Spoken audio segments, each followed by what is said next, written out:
ये माया ऐसी थोड़ी है कि तुम्हें रिटायर कर देगी, कभी रिटायर नहीं करती, मरने तक रिटायर नहीं करती। और सरकारी विभाग तो रिटायर भी दे देते, माया कभी रिटायर नहीं करती। उसे तुम्हें छोड़ना होगा, अभी छोड़ना होगा। तो बाबा जी नहीं बनना है, अंदर से भाव बदलना होगा।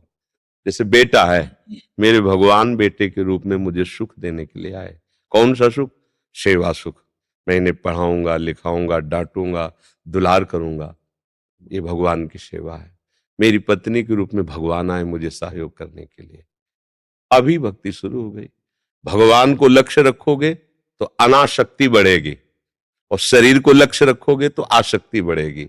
आसक्ति पतन का कारण होगी। मेरी पत्नी, मेरा पुत्र, और अगर अंदर बैठी हुई जो पावर शक्ति है वो भगवान है। अगर उनका लक्ष्य रखोगे तो शरीरों में नहीं फंसोगे। शरीरों में ना फंसना ही भगवत मार्ग है, और शरीरों में फंस जाना ही माया मार्ग है। समझ रहे ना? ये कभी छूटेगा नहीं माया मार्ग, कि अमुक अवस्था में मैं फुर्सत पाके फिर भजन करूंगा, नहीं होगा। क्यों? बाहर से मान लो आप छोड़ दिए और अंदर से छोड़ने का अभ्यास रहा नहीं, तो आ जाओ वृंदावन। सारा चिंतन अंदर का, बहू बेटा परिवार भोग चिंतन यही होगा, प्रियालाल का चिंतन नहीं होगा।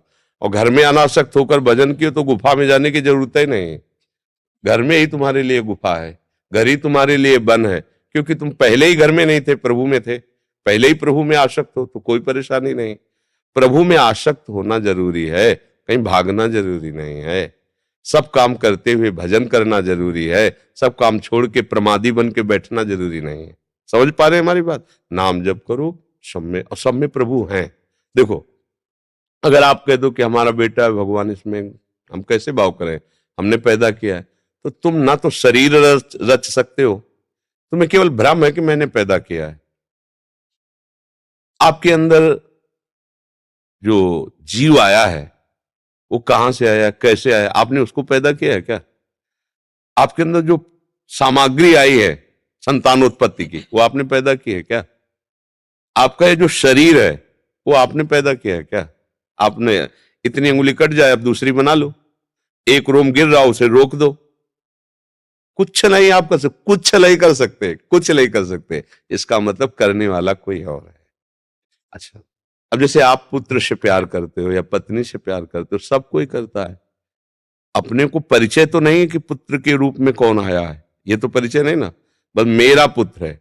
तो जो आया था वो जब चला जाता है, तो जिससे आपका परिचय था शरीर से, पुत्र के, फिर आप उसे नष्ट क्यों कर देते हैं?